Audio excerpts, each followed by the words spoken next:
Hello, ladies and gentlemen, and welcome. I'm the Judgesome one, and today I got an interesting email from CompTIA. So a while back, I took this thing called My Computer Career. It's an online college designed to teach you information technology.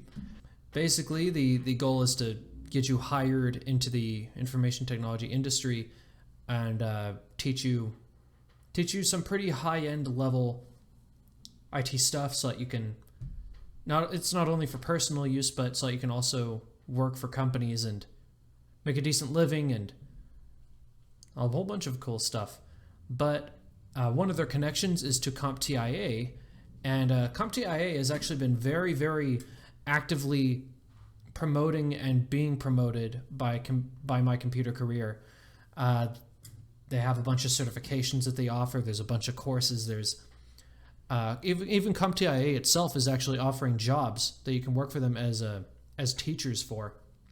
Problem is they want people who are experienced in IT, and I don't have any IT experience currently because I've never been hired by an IT company, despite it being almost a full year of searching for IT jobs. They don't really want to hire some 21-year-old something with no background experience and no driver's license. They don't really want that so much. But anyways, this is the email I received just today. Dear Judge, as a CompTIA community member, we'd like to include your input on a survey being conducted on behalf of the CompTIA Advancing Diversity in Technology ADIT community. Data gathered via the survey will help CompTIA and the ADIT community provide insight on workplace practices related to diversity and develop resources accordingly. So yeah, let's get right into it. What are some of the challenges your organization has encountered in building or attempting to build a diverse workforce? Let's see, need for internal diversity training. For those of you guys who don't know, by the way, I work for Pizza Hut right now. So this is going to be funny for me because the Pizza Hut has absolutely nothing to do with politics. There is no need for any particular diversity training or anything like that. Because I mean, come on, it's food. It's food. There's no need to concern yourself with diversity. It's just about serving the people good food at a good price. But anyways, lack of diversity in the candidates applying for positions with our firm. Insufficient resources to devote to diversity initiatives. That's actually a reason. Holy guacamole. Because I don't know if you guys know this, but Pizza Hut's been struggling. In a bunch of places, their restaurants have been closed. So yeah, I would say that's actually a reason for it right there. Lack of recruitment strategies internally for finding a diverse set of job candidates. You know what? It's all the reason though. Lack of support from executive leaders in the organization for a workforce diversity strategy. I don't really consider that to be a valid reason because it's not an issue that needs to be focused on. I really, just for clarity's sake, I don't agree with the concept of diversity and hiring for the sake of equality of outcome, because in that company there's already a inequality of opportunity. Anybody can come in there and work. There's no prejudice. They're not like deliberately trying to not hire certain kinds of people or anything like that, at least nothing that I've seen. However, there is something that I have seen. What are some challenges your organization has encountered in building or attempting to build a diverse workforce? There are some employees who have tried to get managers to fire people for political reasons.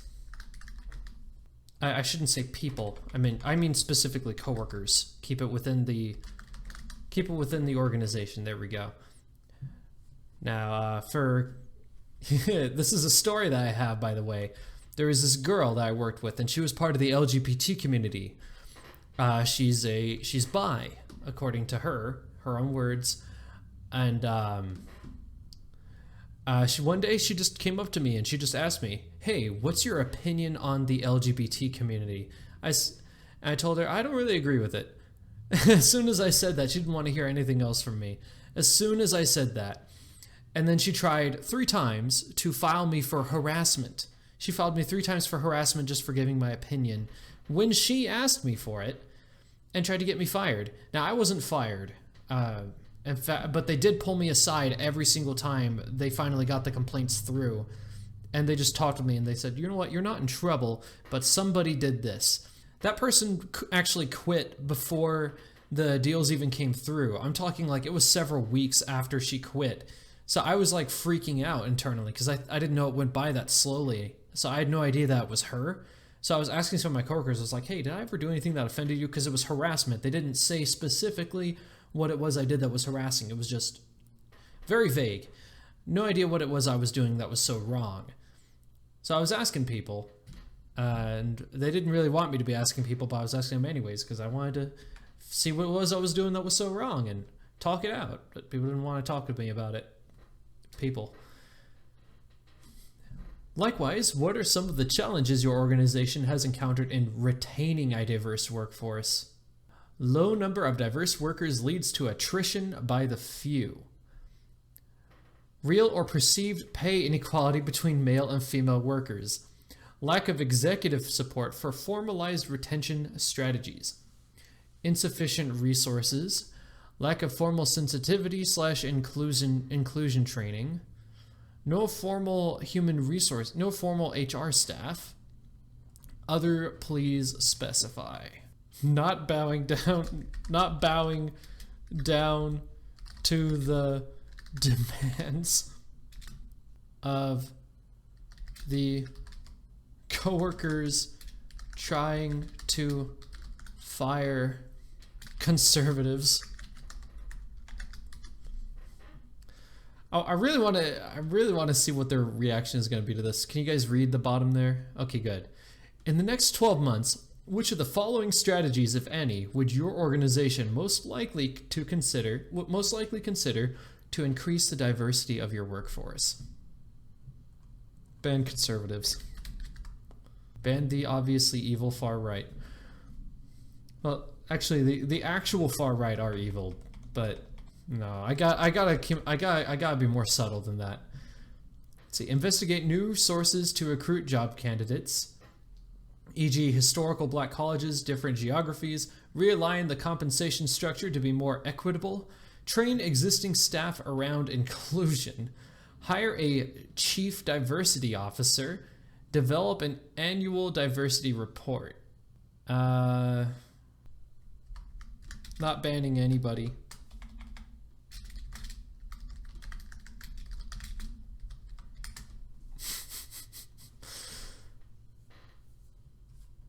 Next, the CompTIA. Wait, hold on. Can you guys see that screen? No, you can't. I have to. So you guys can't quite read the top part up here in the upper left.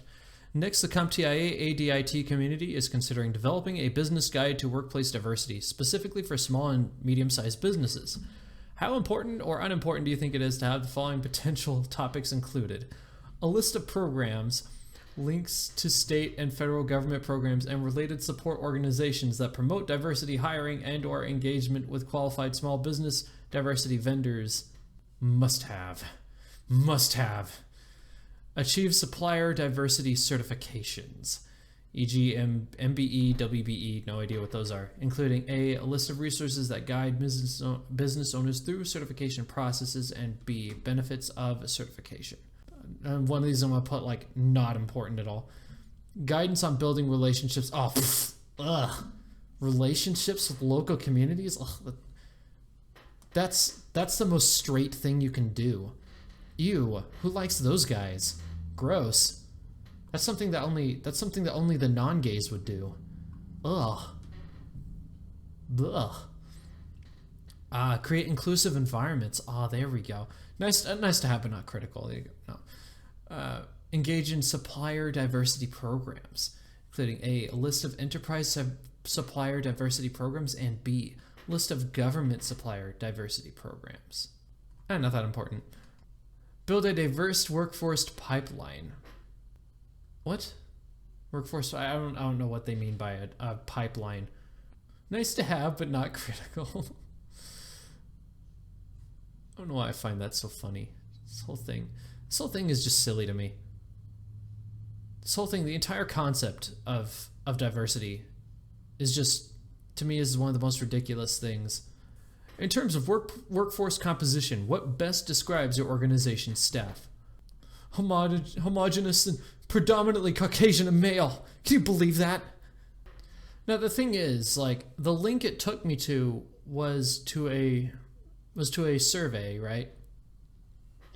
If yes, please enter your email address. See, they don't actually have my email address on here. Otherwise, this would be participating in a panel discussion webinar regarding diversity in the workplace. Okay.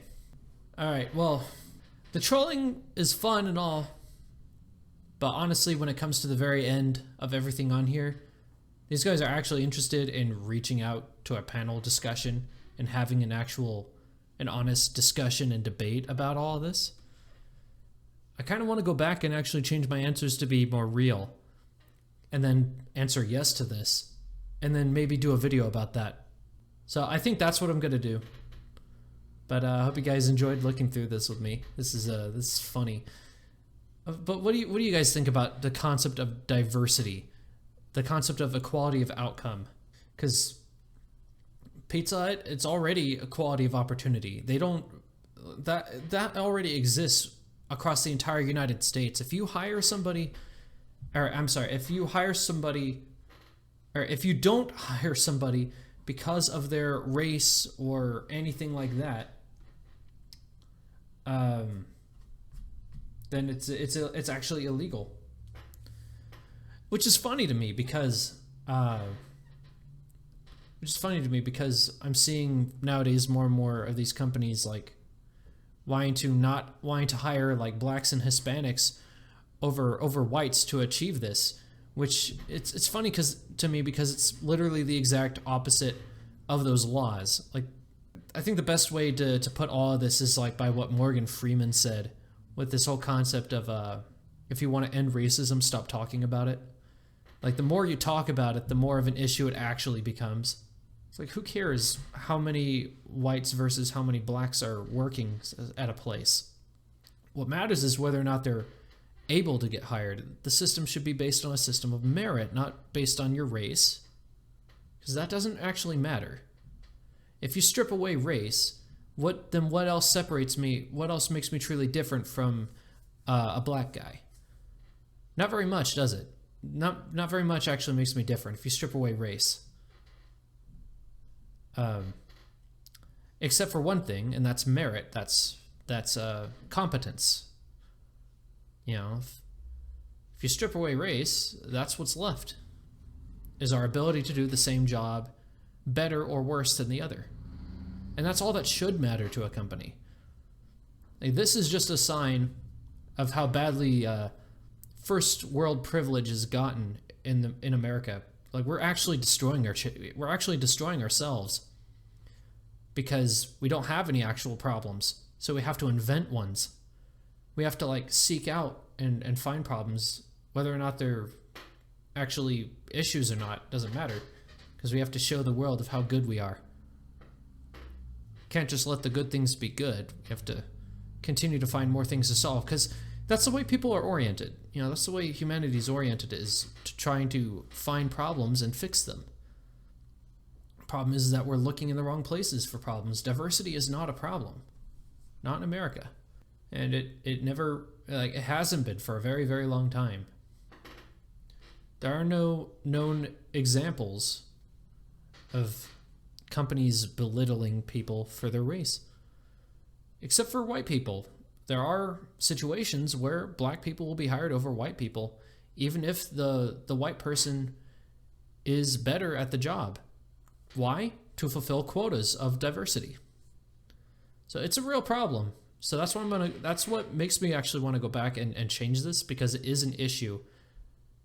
But only because companies like this make it an issue. So yeah, you guys take care.